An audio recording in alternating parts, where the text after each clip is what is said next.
Today's video is going to be about building the back.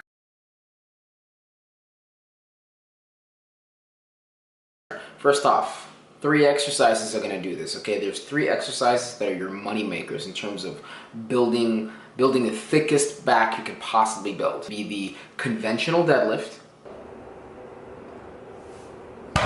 Second is going to be a pull-up or a chin-up. And the third exercise is going to be a bent barbell row, which is what I'm going to say overall should be your preference. Or even pulling from a dead stop, which is the variation of that. The variation of the barbell row is usually referred to as a pen lay row, where you're pulling from a dead stop explosively right to the sternum.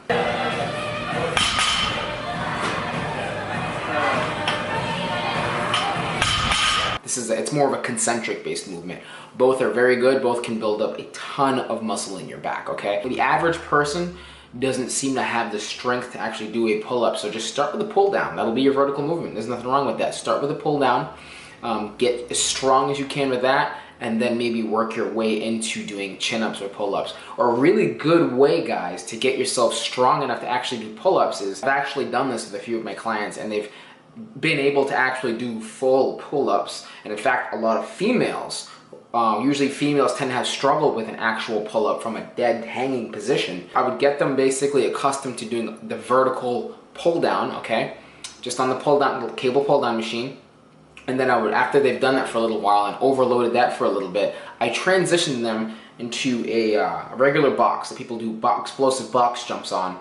And I'll have them stand on the box, basically a neutral grip because it's a little bit easier and it's a little bit more anatomically correct for the shoulders. And I'll have them just explosively jump up as high as they can to basically the fully contracted position of a pull-up or the chin-up, but we're using a neutral grip. And I'll have them do a slow negative on the way down for a 2 to a 3 count, or even a 1 to a 2 count, right? That is actually going to build some strength through that range of motion. And once they've overloaded that long enough, like say I'll give you an example. Say I have them start with 3 sets of 5, or even 2 sets of 5. And then the next week we ramp up the volume to 3 sets of 5. Following week 4 sets of 5, right? And then maybe have them overreach a little bit and have them do 5 sets of 5. Maybe after the 5 sets of 5, they can deload and then we can come back and start off with 3 sets of 6. And then next week 4 sets of 6. You see where I'm going with this? Have them overload, and eventually what you'll come to see is they'll be strong from all of that volume they've been doing with the slow, explosive, negative chin-ups, right? Or slow, explosive, negative chin-ups with that neutral grip. And you'll be surprised, more than likely, they'll be able to do at least 1 to 2 full pull-ups if they do that. And I've done this. I've got at least 2 to 3 case studies. Yeah, that's what I recommend, especially if you cannot do full pull-ups, because eventually you want to try and do full pull-ups if possible, if it's within the realm of possibility for you to do, because you're going to get a lot more muscle fiber recruitment, and that is what's going to build much bigger, thicker lats and give you the really, and obviously the thicker and bigger your lats are, the more of a V taper you're going to have, which is what we all want, that aesthetic look. So that's basically my approach for the whole chin-up and pull-up portion of it. And then the barbell row, I can't say enough good things about that. The barbell row or the pen lay row.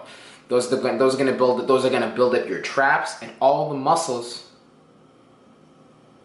Fuck off. All right, guys. So the next movement would be the barbell row. Okay, the barbell row, you can choose a variation from the barbell row to the pen lay row. You can even do a supinated barbell row. But generally, I'm going to recommend for hypertrophy reasons, just do the bent over row, but you're not touching the ground. Again, this is probably one of the ultimate mass builders from the back, especially that middle upper thoracic region of the back and in the traps as well.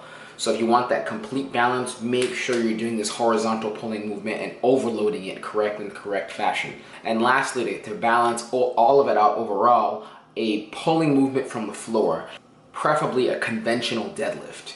These 3 movements will complete your entire back, okay?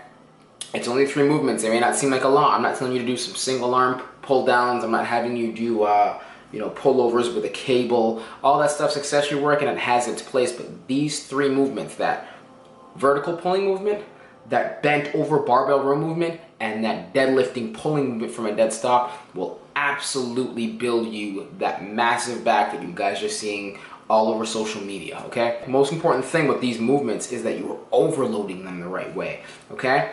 Now, I'm not gonna go into the specifics on how to overload them because that's different from person to person, obviously based on your level of novice, intermediate to advanced. If you guys are interested in online coaching and you'd like to get into contact with me, I'll leave a link to my email in the description box for you guys. So remember, those 3 movements are gonna be the key, all right?